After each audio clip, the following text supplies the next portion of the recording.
Bienvenidos a una nueva entrega, un nuevo episodio, un nuevo programa de Utah Jazz Club, como nos gusta llamarlo a nosotros. Hoy un programa súper especial, venimos de una seguidilla de invitados más que importantes y había que mantener el pie firme, la pisada fuerte en la comunidad, así que les traemos hoy una nueva entrega. Hoy tenemos a un invitadísimo de calidad, ¿no? Que quizás la cara no es tan pública, pero está tras bambalinas, como me gusta llamarlo a mí, haciendo un terrible laburo, el cual nos va a contar obviamente todos los detalles y lo que significa, lo que hace, y un poco también, por qué no, de su persona. Así que, sin más preámbulos, cruzo el charco y lo paso a presentar. Está con una camiseta de Filadelfia para los que nos escuchan por radio. Vamos a preguntarle si es algún tipo de cariño o simplemente es amante de la NBA como todos nosotros. Así que paso a presentarlo, Gerardo Cococho Barberán. Gerardo, ¿cómo estás? Bienvenido al programa. Hola Juan, ¿cómo están? ¿Cómo estás? ¿Y cómo están todos? Aunque no reciba respuesta, supongo que estarán bien. Y bueno, listo para charlar de lo que sea. Venga Gerardo, nomás. decime, yo obviamente conozco de lo que trabajás, ya nos hemos conocido en persona, con Leo Montero de intermediario, ni más ni menos.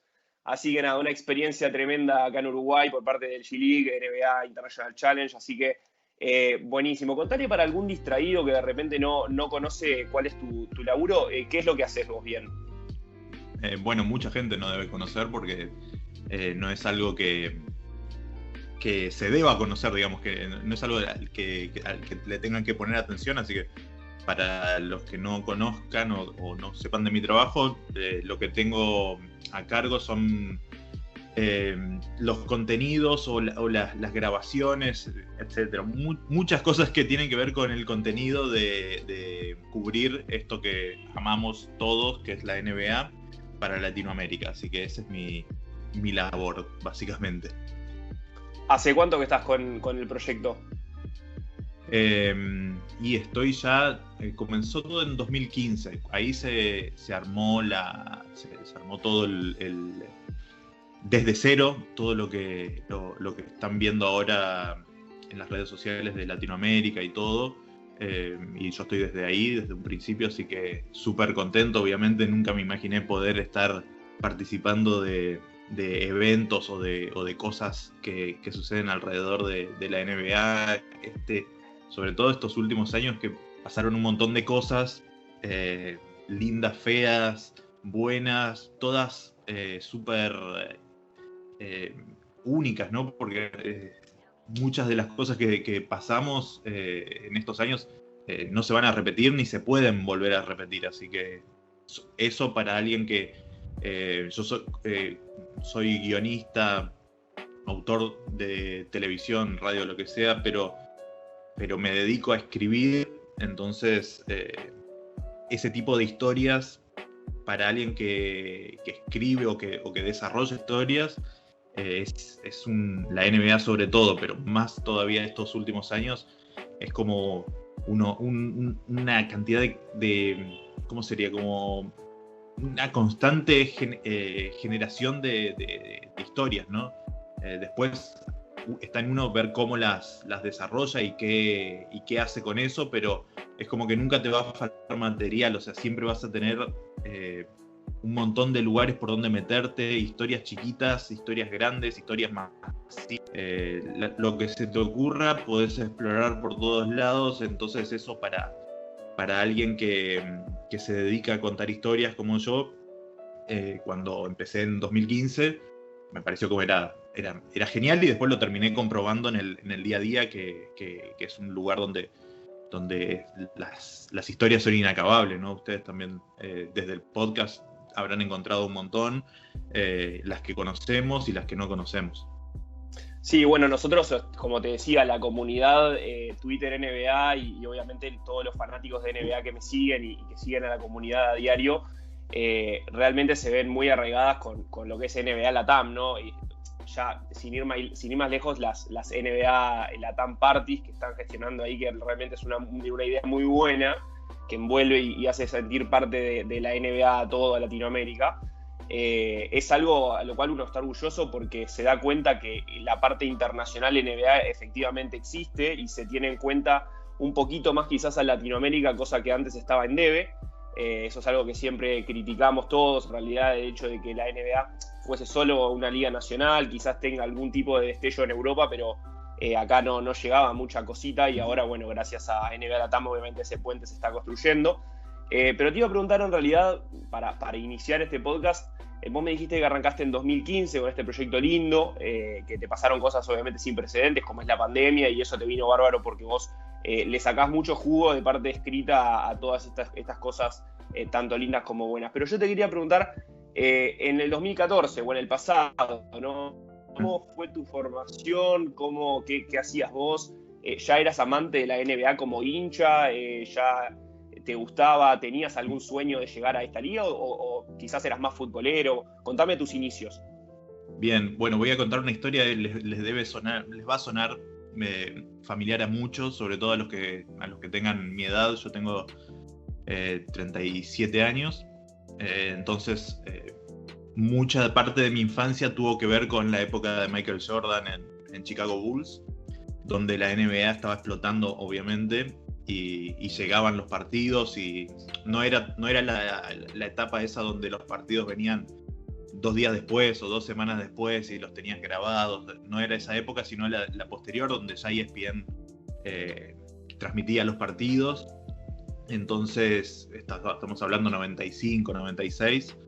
En esa época yo me engancho, quizás antes, 94 también, me engancho con la NBA porque tenía 10 años por ahí, alrededor de 10 años, y bueno, obviamente todo lo que venía de Michael Jordan era algo extraterrestre, ¿no? Y empezaba, todos los chicos de mi edad estábamos atravesados, por lo menos, si no te gustaba el básquet, estabas atravesado igual por lo que estaba generando Michael Jordan, y yo estaba ahí en la edad especial para consumir todo eso.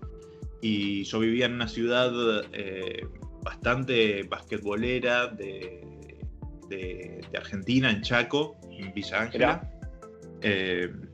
Había equipos, había buenos equipos, inclusive salió del club de ahí de Villa Ángela, salió Rubén Volkovitsky, ganador de la medalla dorada, y que jugó en la NBA inclusive. O sea, salió de un pueblo de Chaco. O sea, él es de Castelli, creo, pero jugó en sus comienzos en el Club Unión Progresista de Chaco, que era donde yo jugaba, y jugaba cuando tenía 9, 10 años. Claro. Y estábamos en este momento que decía, ¿no? Entonces yo ahí estaba súper fanático de la NBA con todo. Entonces ahí armé mi amor con el básquet y con la NBA. Pasó en ese momento.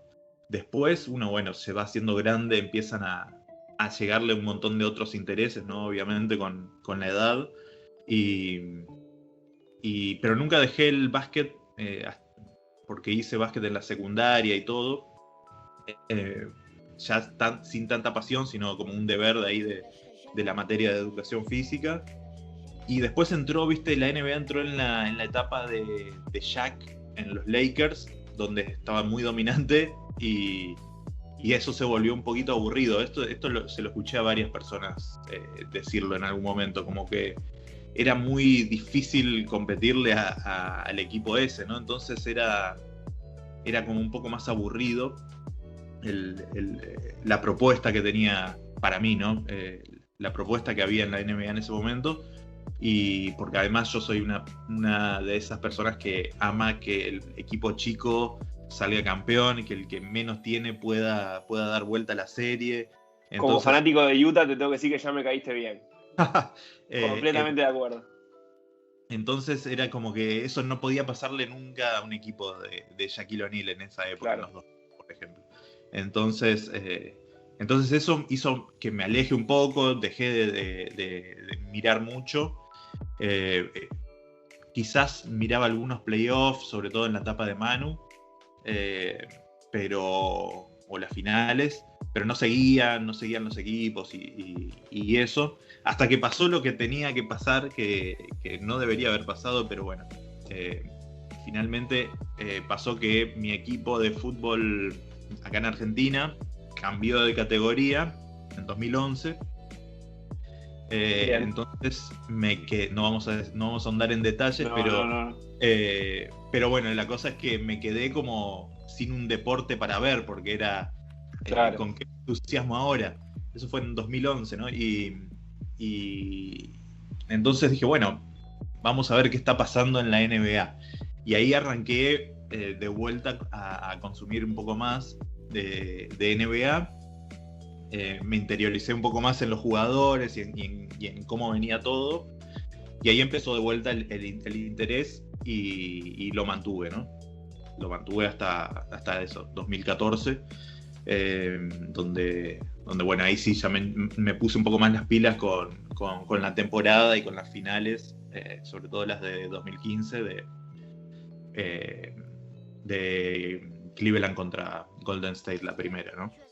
Sí, que también se hizo un poco tedioso eso, de tener tipo 3 años consecutivos en la misma final. Sí, bueno, pero ahí puede ya decir también. Ahí ya era un tema laboral, ¿no? Ahí Claro. ya me gustaba que estén los mejores, o sea, ahora Claro. Como tengo la posibilidad de cubrir los eventos, quiero que estén los mejores, o sea, no quiero que no quiero que haya lesionado, quiero que sea todo a juego 7 con todas las estrellas. Sí, mirá, me pasó algo similar. En realidad yo tuve la suerte, justo estaba en Miami por el cumpleaños de mi hermana, en viaje familiar, y justo me llegó la acreditación para cubrir un partido que era Miami-Cleveland. Resultó, por las casualidades de la vida, que le retiraban la camiseta Wade a ese partido. Que Cleveland en ese momento no tenía absolutamente a nadie más que a Kevin Love. Kevin Love era la única estrella que había, ¿viste? Post LeBron. Y yo te digo que jugaba Jimmy Butler, Tyler Hero y Kevin Love en el partido. Y esas 3 estrellas me avisaron la misma noche que descansaban justo. Así que me pasó exactamente lo mismo. La única oportunidad que tuve que ver jugadores de rol, ¿viste? Algún Iguodala, Jay Crowder, alguno de esos, pero nada, me quedé con las ganas de ese sabor amargo que te entiendo perfectamente. Pero bueno, lo que a mí me parece me pasó que el primer partido de NBA que vi, que fue antes de empezar a trabajar en todo esto, también fue en Nueva York y fui a ver a los Knicks, que yo quería ir a ver primero porque me gustan los Knicks y quería ver a Prigioni. Claro. Y fui a ver partido donde Prigioni no jugó porque estaba lesionado, o sea, viste, uno no se entera en el día, Claro. Digo, no saca la entrada en el día en ese caso. Tocó que no jugaba, pero además no jugaba Carmelo, no jugaba Jason Kidd, no jugaba Tyson Chandler, no jugaba nadie. Y estaban todos, no sé, descansando, lesionados, Claro. y jugaba a Toronto Raptors y DeRozan hizo como 180 puntos y hizo lo que quiso, total no había nada enfrente. Una práctica te viste, básicamente. Sí, no, que lo parió. Sabés que a mí me agarró también en el Madison Square Garden, tuve la oportunidad de querer comprar la entrada. Era un Spurs contra los Knicks, aparte, los Knicks de Prigioni, obviamente los Spurs de la bestia Ginobili. Y es el partido, no sé si te acordás, que Prigioni le mete una alley-oop medio agresivo a J.R. Smith, viste, que la hunde para atrás. Sí, bueno, sí. Quise comprar la entrada en puerta, obviamente la tuve que comprar revendida, esto muere acá. Y hablé con un muchacho medio turbio, ¿viste? Medio ahí sospechoso en una esquina. Le pregunté cuánto era y me dijo $250, me encajó. $250 en ese momento para mí era un auto y una casa y el título universitario. Así que obviamente no había chance y morí yéndome a Brooklyn a ver Brooklyn-Sacramento, que era como ver la C de Argentina, básicamente, ¿viste? Era impresionante. Claro, pero en este partido, esa es una de las asistencias, hace por lo menos otra más increíble, sí. A toda velocidad. Me acuerdo después haber estado en el hostel ahí que estábamos nosotros y ver por ESPN lo que había hecho la bestia Prigioni, y digo, no puedo creer que no vi esto en vivo, explotó completamente el estadio, pero eso es brutal. No, me quedo con esto que dijiste de que en realidad todo pasa por algo, ¿no? Yo soy de esa filosofía. Cómo, sin ir muy, muy profundo a esta herida, ¿no? En el Club de tus Amores, vos llegaste al 2015 con el proyecto de NBA Latam gracias a que tenías un rodaje en NBA y estabas más preparado y más capacitado que lo que estabas antes, en realidad. es cuando vos dijiste de agarrar esa pasión, retomar esa pasión por la NBA, en realidad te ayudó, quieras o no, a agarrar el proyecto NBA Latam con algún tipo de conocimiento un poco más desarrollado. Puede ser, pero no sé si fue la clave de todo esto, porque, porque sí tiene mucho valor que yo ya haya estado, ya sabía de hace varios años los jugadores y los equipos y cómo venía la mano en ese momento la historia de la NBA. Pero yo siempre destaco que, creo que lo hice hace un ratito, pero creo que para mí la clave era poder tener material para contar historias. Entonces eso hace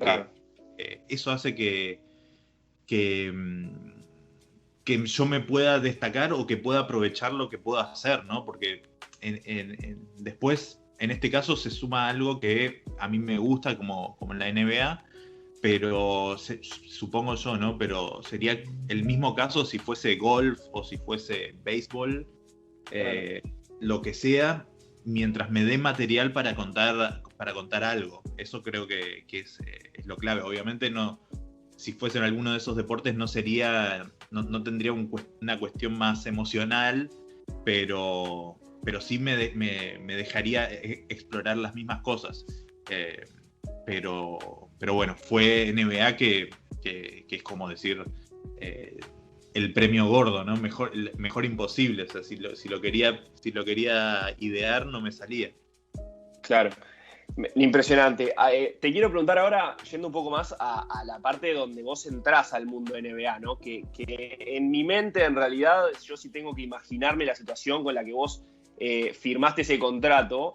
Es una mesa larga en un piso 40, lleno de ejecutivos con traje, habano, pipa y todas esas cosas, pero quizás no lo ves de esa manera. ¿Te acordás cómo fue el momento que dijiste, a la miércoles, estoy en NBA, o sea, formo parte de NBA? No recuerdo un momento así porque no pasó, no es así. Aunque está bien la imagen, puede ser, quizás haya sido intercambio de mails y esas cosas, pero déjame pensar el momento. Creo que el momento donde me di cuenta que estaba ya en este mundo, creo que fue la primera vez que tuve que salir a buscar un entrevistado, ¿no? Que tuve que ir a poner la cara con el entrevistado, y ahí sí que me dieron la bienvenida como te dan la bienvenida en la NBA, ¿no? Porque para los rookies y para cualquier talentoso joven, viste que siempre, en mi caso no talentoso, pero sí recién llegado, te la hacen saber, ¿no? Te la cobran. Hay un derecho de piso, ¿no? Como en todo. Exacto. Hay un chepibe, siempre. Exacto. En mi caso fue algo muy, muy gracioso, que lo cuento siempre, pero que es que me fui al All-Star de Toronto en 2016 y viajé. Era mi primera experiencia mano a mano con NBA real, digamos, con jugadores, con entrenamientos y eso. Y fui sin saber bien, medio inconsciente, ¿no? Que esto tiene mucho, la profesión tiene mucho de inconsciencia, porque si lo pensás dos veces quizás no lo haces. Claro. Entonces fui al Media Day, donde estaban todos los jugadores. Ese era el último All-Star de Kobe Bryant, y me encontré con todos los jugadores, digamos, los veía, se volvieron en 3D, ¿viste? Que eso sí que es algo imponente, como dijiste. Claro. Volvían real. En mi cabeza era un grado de inconsciencia donde yo veía gente, no veía el jugador que veo volar por las repeticiones en Twitter o en Instagram. Para mí eran como nada, era un cuerpo, digamos, una persona, y le tuve que sacar todo el resto, porque si no podías abordar a nadie, ¿no? Las piernas, ahí te tiemblan las piernas, ahí vas a preguntar algo y te olvidas de todo. Es que si le prestás atención a las piernas, no podés hacer el resto, claro. Así que mejor bloquear todo. Y bueno, era el último All-Star de Kobe. A la vez, Stephen Curry estaba totalmente prendido fuego. Ya había salido campeón. Y estaba LeBron James, ¿no? Obviamente. Y entre esos tres acapararon toda la prensa. Entonces, como era en Toronto, también era en otro país, no había tanta prensa como los All-Star que se realizan en Estados Unidos. Y entonces estaba muy repartida en esos tres y el resto estaba bastante libre. Inclusive pude hablar muy fácil con Kevin Durant, con James Harden. Mirá. Con algún otro, pero eso fue después de lo que voy a contar ahora. Pero el primero que tuve adelante, o sea, vos creo que estuviste en algún Media Day, pero hay distintos mesas donde van a estar los jugadores, y yo caí, te ubicás donde hay menos, ¿no? Básicamente, porque si querés hablar con James no vas a llegar nunca. Claro. Entonces, donde hay menos, te metes y ahí te haces tu lugar. Y yo vi un lugar donde no había nadie. Y dije, bueno, voy y el que sea, lo voy a tener mano a mano. Entonces, no me importa si es muy conocido o mediano, es un All-Star, o sea, va a estar bien igual. Sí, puede ser el pivot de obras, que igual no me importa mientras no haya nadie. Exacto, pero lo voy a tener ahí. Exacto. Bueno, voy y estaba la persona de prensa que se encargaba de traer a la gente a ese podio. Y dice, ya lo traigo. En un ratito lo traigo. Ahí viene. A mí nada más. Yo no tenía nadie enfrente.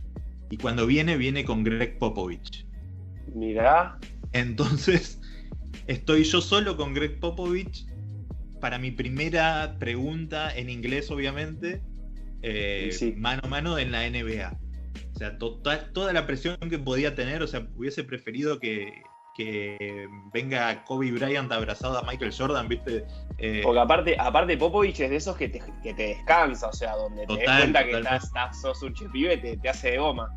Totalmente. Y bueno, a mí no se me ocurrió mejor cosa que hacerle una pregunta demasiado elaborada, o sea, ahí ya es primer aprendizaje, hacer algo más simple, pensar algo más simple. Y mi pregunta estaba relacionada con algo que él había dicho sobre Manu Ginóbili, y yo se la quise aplicar a la lógica de tener que entrenar, en este caso, entrenar de comillas, el último All-Star de Kobe. Entonces hice como un paralelismo ahí, una analogía media rara, en inglés. Y no por mi inglés, pero sí por la forma de todo lo que le dije, porque la pregunta fue muy larga. Termino mi pregunta y Popovich dice, me estás sacando de contexto, decime el contexto. El contexto era una entrevista en una conferencia de prensa que había dado hace, 2 años, que había mencionado sobre Manu.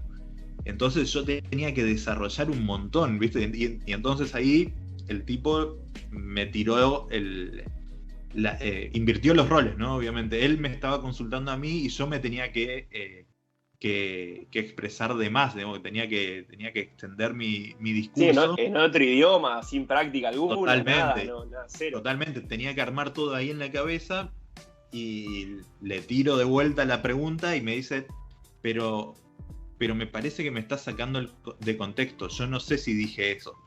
Y yo le decía, sí, lo dijiste, ese fue el contexto, por favor decime lo que sea y con eso ya estoy. Y así me tuvo un rato hasta que me liberó, pero ese fue mi derecho de piso. O sea, ahí fue bienvenido a la NBA, tenés que estar ahí en 100, digamos, o si no te pasan por arriba.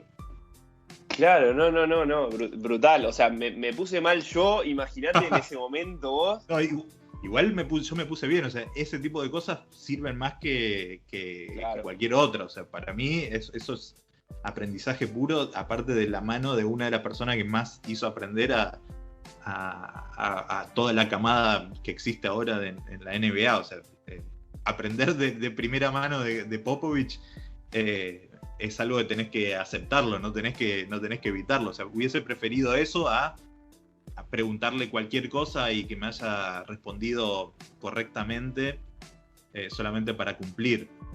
Claro, claro, sí, no, ni hablar. No, yo en un Media Day, vos que me dijiste, no estuve todavía, debe ser una experiencia mágica, por eso que decís que tenés la disponibilidad de muchos jugadores que quizás no los tenés en otros contextos.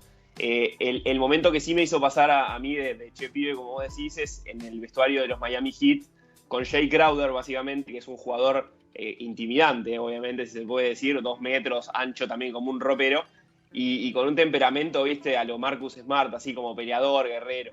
Y en el vestuario no deja de ser diferente, o sea, estaba con los periodistas, que había así un par de obviamente, latinos y todo, de España también había alguno, pero cuando le fui a preguntar yo, en realidad estaban, me acuerdo, todos los equipos, viste, cámaras de $200.000, micrófono eso que tiene las pelusas, viste, todo es como en las películas, y yo estaba con mi celular, viste, tipo así turista, y le digo, una más, le pedí, viste, por favor, una más. Y el contexto me salió como raro también porque él me estaba mirando con cara rara, me puse nervioso y básicamente le terminé preguntando ¿por qué crees que está jugando? O sea, pero en la mala, ¿entendés? Le dije tipo, ¿y vos por qué te pensás que estás jugando? O sea, como diciendo, ¿qué tenés vos que no tenga otro Jay Crowder? Algo así le pregunté. Y el tipo se cagó de risa y me dice, mira, yo qué sé, ¿qué crees que te responda? O sea, a mí me pone, yo juego y yo hago mi rol y estamos ganando. Curiosamente, esos Miami llegaron a la final ese año en la burbuja. Sí. Pero nada, me acuerdo que quedé, viste, pensando, después te acostabas, te vas a bañar y todo, y decís, ¿qué pensará Jay Crowder de este boludo que le hizo la pregunta? Y te queda eso, y me imagino con Greg Popovich, y aparte, obviamente la pregunta de Manu ahí, la conexión Manu Ginóbili de Argentina tenía que venir por algún lado, pero sí, entiendo perfectamente, la verdad que entiendo. Pero al fin y al cabo es útil, o sea, no es... Sí, sin duda. Porque eso hace que después mejores en tus preguntas, mejores en cómo abordás a la persona que entrevistás. Yo en este caso ya tenía mucho recorrido como en periodismo, digamos, como para abordar una entrevista, pero no lo había hecho nunca en inglés mano a mano con el protagonista ahí. Quizás sí, claro. Mano a mano sí, pero en inglés, pero no en el mismo contexto, ¿no? Y sobre todo no con jugadores NBA. O personal NBA, pero me parece que es mucho más sabroso esa experiencia que recibir un sí o no, o estoy muy contento de estar acá. Sí, o un cassette, ¿viste? Cuando a vos te responden algo que es medio cassette, vos decís, no me sirve esto para usar, no sirve nada, o sea. Y lo mismo si vas y preguntás, no sé, ¿Cómo vieron el partido? ¿Cómo viste el partido de hoy? Esa es una pregunta que se la van a hacer cualquier otro periodista que esté ahí.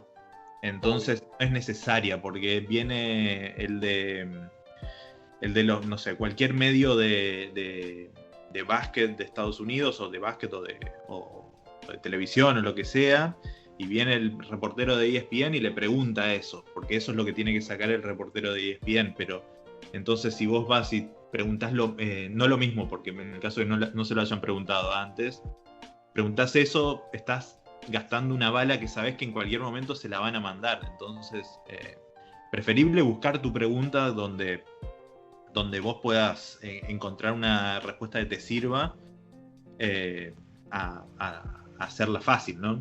En mi caso, es cuestión de oportunidad también, porque si vos tenés acreditación y posibilidad de viajar a todos los partidos de, por ejemplo, los Warriors en la temporada, quizás podés permitirte algún, ¿por qué le ganaron a Memphis, por ejemplo? Pero de repente, si vos tenés una oportunidad y sabés que no vas a entrevistar a Curry nunca más, o a Thompson, o a Durant, o a LeBron, quizás no querés gastar una pregunta en qué pasó en este partido. Quizás querés ir un poco más grande y decir, sos el mejor del mundo, respondeme algo acorde a eso, ¿entendés? O sea, quiero algo que sea mayor a eso.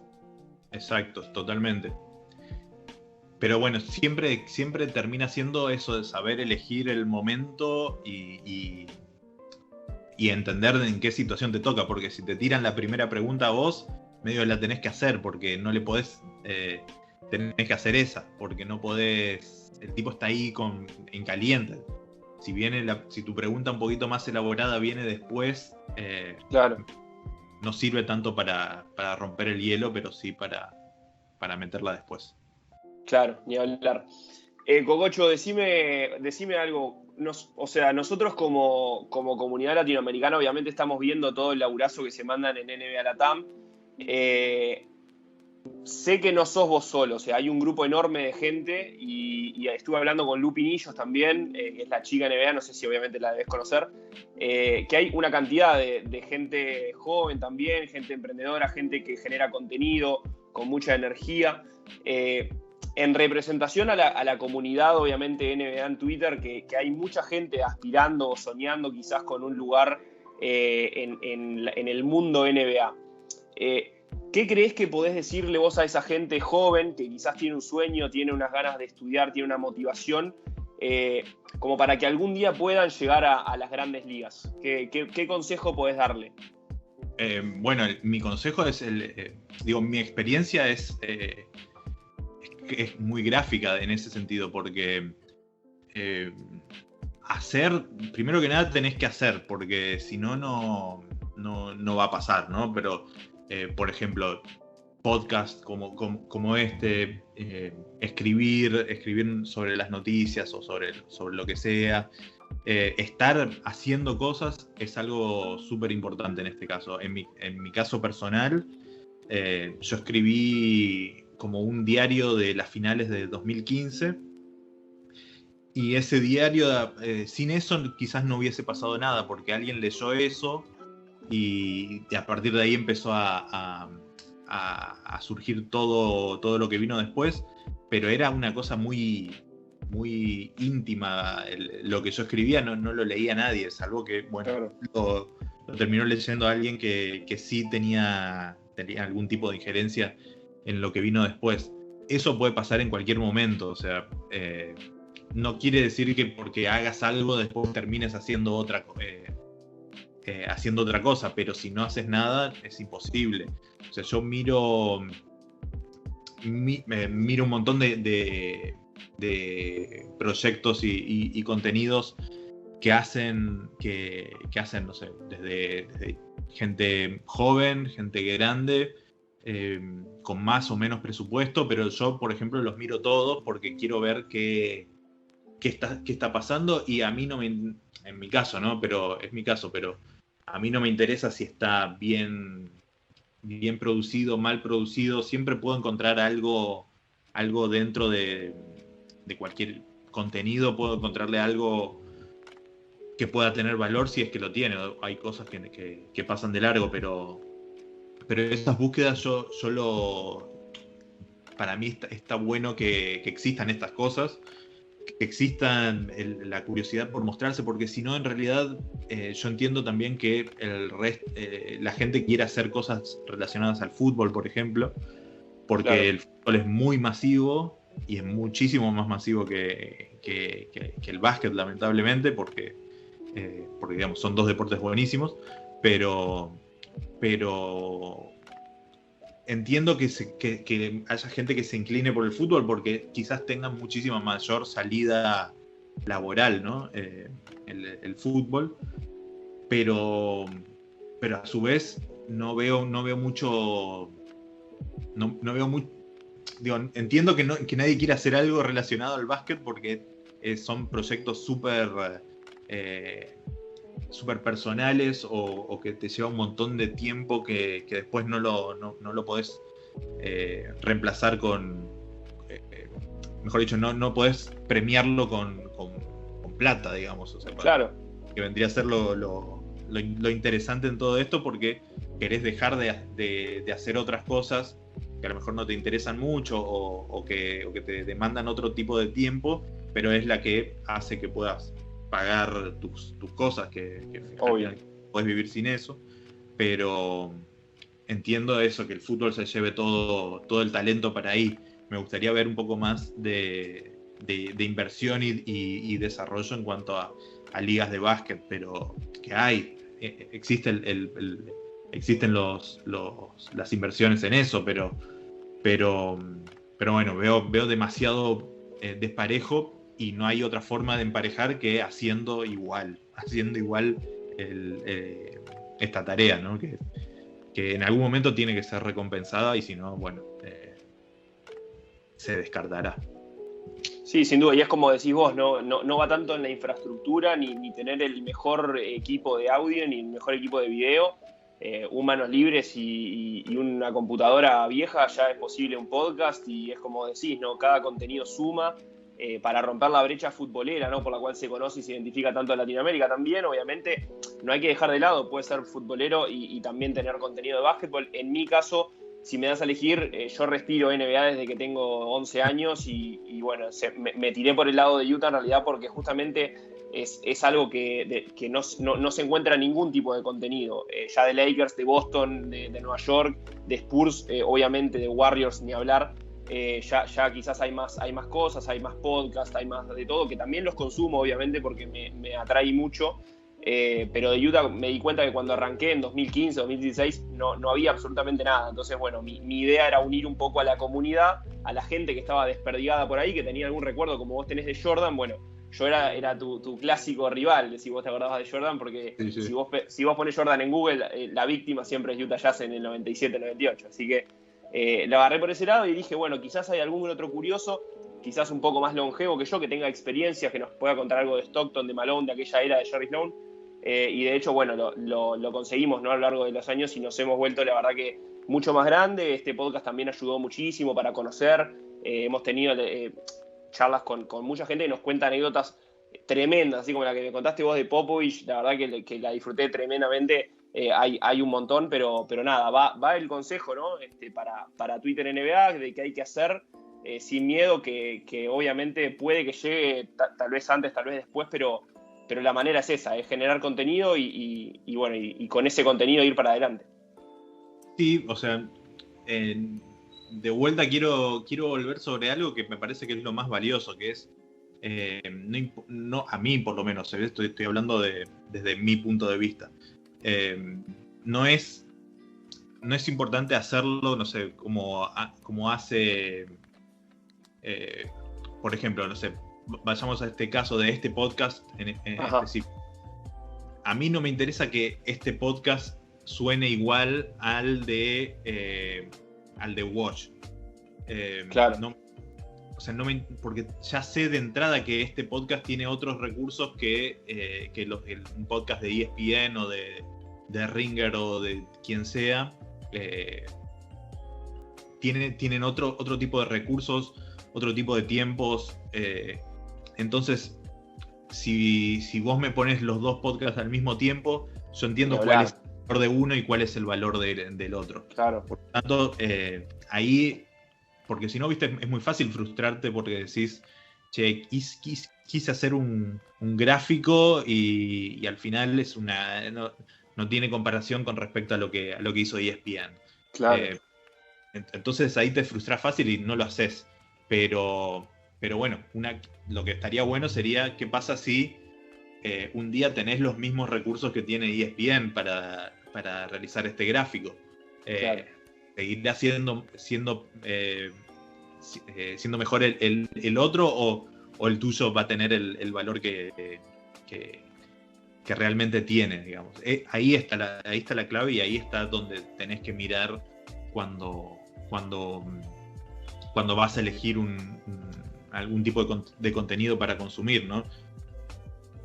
Sí, sin duda, sin duda. Cococho, si te parece, para ir cerrando este episodio, te quería preguntar sobre el futuro. ¿Cómo ves el proyecto? ¿Te ves vos trabajando todavía en NBA? No quiero decirte cómo te ves en 5 años porque es una pregunta muy de entrevista laboral y no te la quiero hacer. Pero ¿cómo ves el proyecto? ¿Cómo ves a la parte internacional de NBA, que gracias a obviamente gente como Giannis, como Luka Doncic, viene creciendo cada vez más? A mí me encantaría seguir trabajando cubriendo eventos de NBA, estaría buenísimo. Justo en estos años pasó la pandemia y pasó todo esto donde nadie puede hacerlo o muy pocas personas están permitidas en los estadios, por lo menos hasta hace poco. Claro. Y bueno, igual después quedan un montón de cosas por hacer, pero me parece que eso apunto a poder seguir estando ligado con la liga, ya sea pensando historias, que eso es lo que más me gusta, pero pero ir a cubrir en los lugares está buenísimo. Eso es lo que más me gusta hacer.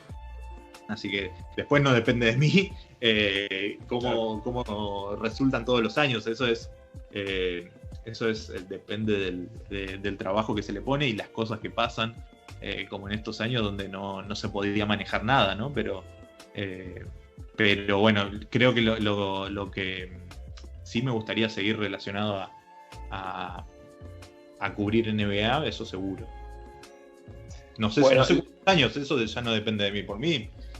Claro, si de vos dependiera, sí. Si de vos dependiera.